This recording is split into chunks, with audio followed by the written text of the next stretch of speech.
할렐루야. 오늘은 창세기 89번째 말씀입니다. 오늘은 리브가를 통해 결혼을 준비하는 신부가 어떠해야 하는지 함께 나누겠습니다. 첫 번째는 결혼을 준비하는 신부 리브가는 아름답다, 아리따웠다 이렇게 말씀하고 있습니다. 창세기 24장 16절 말씀입니다. 그 소녀는 보기에 심히 아름답고 지금까지 남자가 가까이 하지 아니한 처녀더라. 그가 우물로 내려가서 물을 그 물동이에 채워가지고 올라오는지라. 아멘. 우리는 그것을 마음이 아름답고 하나님을 섬기는 사람의 그 모습이고 성품이 아름답게 바뀌면 외모도 아름답게 보인다고 이제는 나눴습니다. 하나님을 경외할 때에 왜 그렇게 됩니까? 우리의 얼굴에 모든 영적 상태가 많이 나타나기 때문에 그렇습니다. 그래서 내 영적 상태가 어두우면 얼굴에 금방 나타나고 또한 여러분들의 이 감정에 따라 금방 얼굴이 굳어지고 안색이 변하는 것이 얼굴이 굉장히 민감하게 나타나기 때문에 그런 것입니다. 그래서 내가 하나님의 은혜가 있으면 얼굴에 나타나기 때문에 얼굴이 아주 아름답게 보이는 것입니다. 그러나 내가 은혜가 없으면 얼굴이 벌써 아주 보기 흉하게 바뀌는 것입니다. 전도서 8장 1절에 보면 이렇게 말씀합니다. 누가 지혜자와 같으며 누가 사물의 이치를 아는 자이냐. 사람의 지혜는 그의 얼굴에 광채가 나게 하나니 그의 얼굴에 사나운 것이 변하느니라. 아멘. 성경의 지혜라는 것은 하나님을 경외하는 것을 말합니다. 인간적인 지혜가 아니고 사람의 지혜는 그 사람의 얼굴에 광채가 나게 하나니 그 얼굴에 사나운 것이 변하느니라. 이 전도서에 오늘 말씀하고 있습니다. 하나님의 영광이 임하는 사람은 그 얼굴에 무엇이 없어집니까? 바로 사나운 것이 없어진다고 오늘 말씀합니다. 여러분들 사람들을 만날 때 어떻습니까? 혹 웃고 있어도 그 도끼가 있을 수 있습니다. 그런 얼굴을 성경에서는 절대 아름답다, 아리따다 그런 말을 절대 표현하지 않습니다. 하나님의 영광의 광채가 있는 그런 모습을 성경에서는요 아름답다, 아담하다, 멋있다 이렇게 표현하는 것입니다. 리브가는 바로 결혼할 때에 결혼할 마음 상태가 되어 있었습니다. 아름다운 상태가 되어 있는 것입니다. 그래서 결혼은 은혜가 가장 충만할 때 결혼을 결정하고 그때 해야 되는 것입니다. 그런데 사단은 반대로 생각하게 합니다. 사람들이 시험에 들면 어떻게 합니까? 교회를 떠나서 결혼하고 싶어 합니다. 이성 문제에 매이게 됩니다. 그래서 가장 시험에 들고 은혜가 없을 때에 꼭 결혼 문제를 선택하게 하는 것입니다. 그래서 우리는 반대로 정말 가장 은혜가 많을 때 꼭 그때 결혼 문제를 기도하고 결혼 문제를 그때 결정해야 하는 것입니다. 아멘. 성경에도 이 리브가처럼 아름답다고 표현하는 사람들이 많이 있습니다. 사라와 라헬과 요셉과 모세와 다윗 등 이들에게 아름답다고 성경은 말씀합니다. 사라를 말씀할 때는 창세기 12장 1절에 그 아름다움을 아브라함 자신도 자기 아내가 아름답다는 것을 인하는 그 내용이 나오고 있습니다. 창세기 12장 1절입니다. 그가 애굽에 가까이 이를 때에 그 아내 사레 들어 말하되 나 알기에 그대는 아리따운 여인이니라. 아멘. 자기 남편이 자기 아내를 아름답다 그럴 정도가 되면 진짜 아름다운 것입니다. 아멘이십니까? 성경은 라헬에 대해서도 창세기 29장 17절에 이렇게 말씀하고 있습니다. 레아는 안력이 부족하고 라헬은 곱고 아리따우니. 아멘. 라헬은 곱고 아리따다 말씀합니다. 그리고 요셉에 대해서도 창세기 39장 6절에 말씀합니다. 요셉은 용모가 준수하고 아담하였더라. 아멘. 모세도 출애굽기 2장 2절에 그 어머니가 이렇게 표현합니다. 그 여자가 잉태하여 아들을 낳아 그 준수함을 보고 그를 석 달을 숨겼다. 아멘. 그 얼굴을 보니까 너무 하나님 앞에 준수했기 때문에 강물에 던져야 되는데 죽이지 않았다는 것입니다. 모세는 외모 때문에 살아난 것입니다. 할렐루야. 마지막으로 다윗에 대해서도 사무엘상 16장 12절에 이렇게 말씀합니다. 이에 보내어 그를 데려오매 그의 빛이 붉고 눈이 빼어나고 얼굴이 아름답더라. 아멘. 특별히 눈이 빼어나고 얼굴이 아름답다 말씀합니다. 눈에 총기가 있다는 것입니다. 그래서 여러분들은 하나님 앞에 얼굴을 사나운 것이 없이 아름다운 얼굴이 될 때에 그때가 결혼의 때가 가까운 것입니다. 할렐루야. 결혼한 사람은 아름다운 얼굴이 될 때에 가정에 평화가 임할 징조가 보이는 것입니다. 아멘. 두 번째, 결혼할 때가 되었을 때에 리브가는 신부로서 순결을 지킨 상태였습니다. 본문에 그녀는 심히 아름답고 지금까지 남자가 가까이 하지 아니한 처녀더라 말씀합니다. 우리는 어떻게든지 하나님 앞에서 하나님의 성전을 지키는 것 때문에 결혼 전까지는 어떻게 해서든지 자기 몸을 정욕의 도구가 되지 않도록 정결하게 지키느냐 못 지키느냐 하는 것은 자기의 영적 생명이 좌우되는 것입니다. 그러나 사단은 우리의 몸을 얼마나 회방하고 해코지하고 공격하는지 모릅니다. 왜 그렇습니까? 다른 것보다도 몸은 하나님의 성전이기 때문에 그렇습니다. 그런데 성전, 몸을 더럽히는 것은 몸 안에서 짓는 죄는 음란의 죄밖에 없습니다. 요즘 젊은이들은 사실 청년뿐만 아니라 기혼한 사람들도 그 인터넷이나 세상의 여러 경로들을 통해서 음란한 것들을 쉽게 편하게 접할 수 있습니다. 그래서 더 옛날보다 더 강력한 전신갑주를 입지 않으면 여러분들의 몸은 창기의 몸으로 만들어질 수 있는 여지가 너무나 많습니다.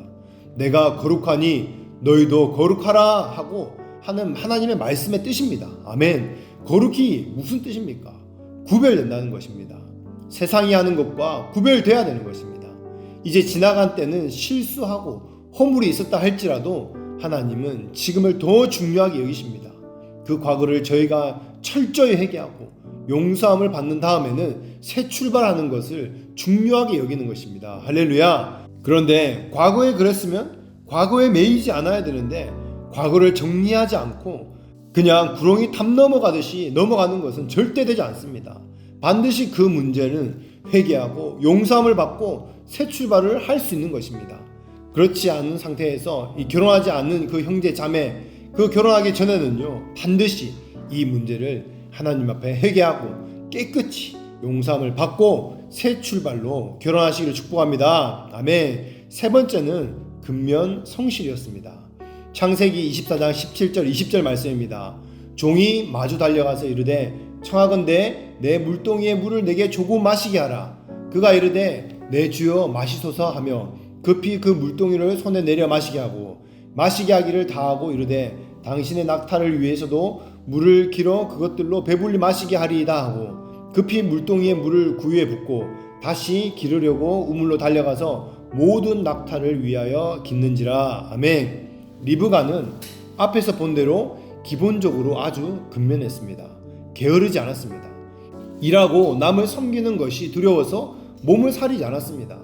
몰래 슬쩍 빼고 도망가지 않았습니다.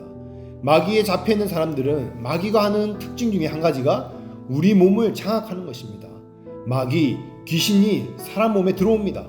사실 몸 쟁탈전인 것입니다. 왜 그렇습니까? 우리 몸은 성전이기 때문에 그렇습니다. 요엘서 2장과 사도행전 2장 17절에 보면 하나님은 성령을 어디에다가 부어주신다고 말씀하십니까?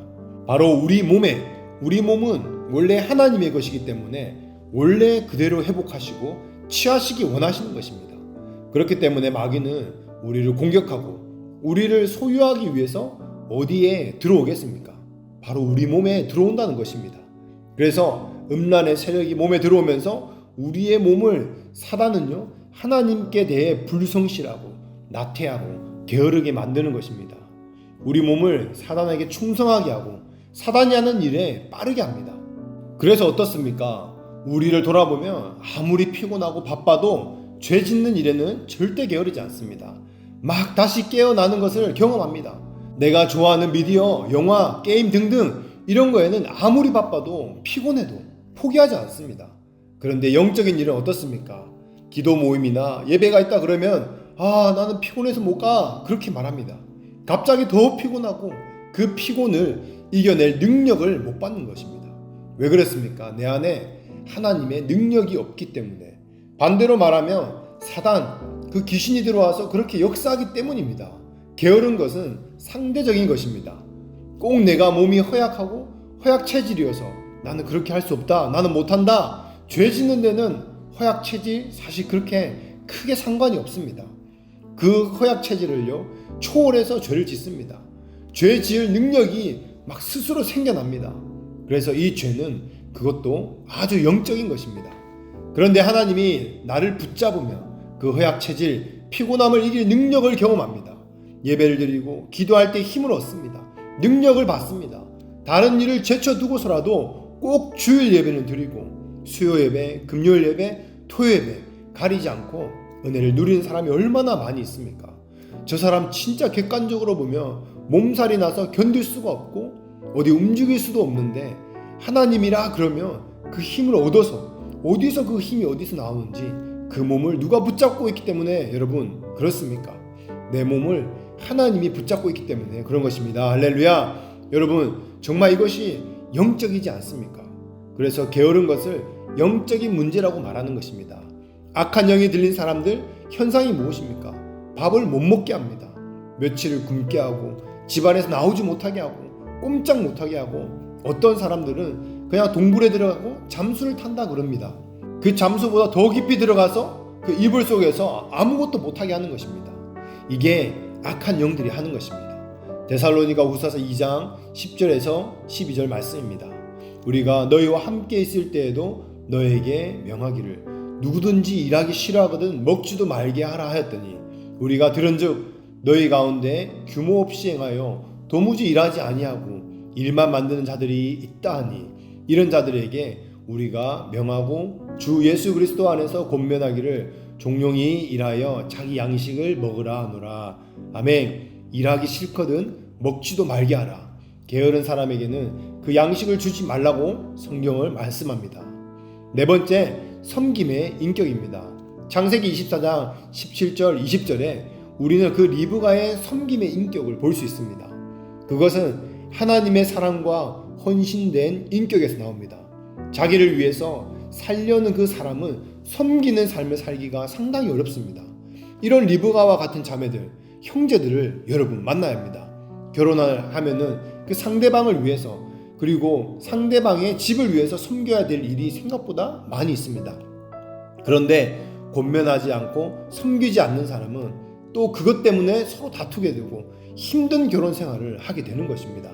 마지막으로 다섯 번째, 리브가의 믿음을 볼 수 있습니다. 하나님의 인도하심이 확정되었을 때는 아무 의심이나 다른 마음을 품지 않고 그대로 즉각적으로 하나님의 순종에 그 하나님의 뜻에 순종하는 것이 바로 믿음입니다. 믿음은 이렇게 담대하고 모험적이고 적극적인 성격에 나타납니다. 리브가의 행동이 얼마나 모험적입니까? 정말 상상 이상입니다. 남편 배우자를 한 번도 보지 못했는데 어떻게 생겼는지도 모르고 즉각적으로 순종하여 가는 그 모습이 정말 아름답고 모험적입니다. 이 태도가 바로 믿음을 가진 사람들의 특징인 것입니다. 할렐루야. 말씀을 맺겠습니다. 사랑하는 여러분, 리브가를 통해서 준비된 신부의 모습이 어떠한지 오늘 말씀을 나누었습니다. 리브가는 아름답다, 아리따웠다 이렇게 말씀합니다. 우리는 그것을 마음에 아름답고 하나님을 잘 섬기는 사람은 그 모습이 그 성품이 아름답게 바뀌면 또 외모도 아름답게 보인다고 말씀하는 것입니다. 그래서 내가 하나님의 은혜가 있으면 그것이 얼굴에 나타나기 때문에 얼굴이 아주 아름답게 보이는 것입니다. 아멘. 결혼할 때가 되었을 때 리브가는 신부로서 순결을 지킨 상태였습니다. 우리는 하나님 앞에 하나님의 성전을 깨끗하게 지켜내야 합니다.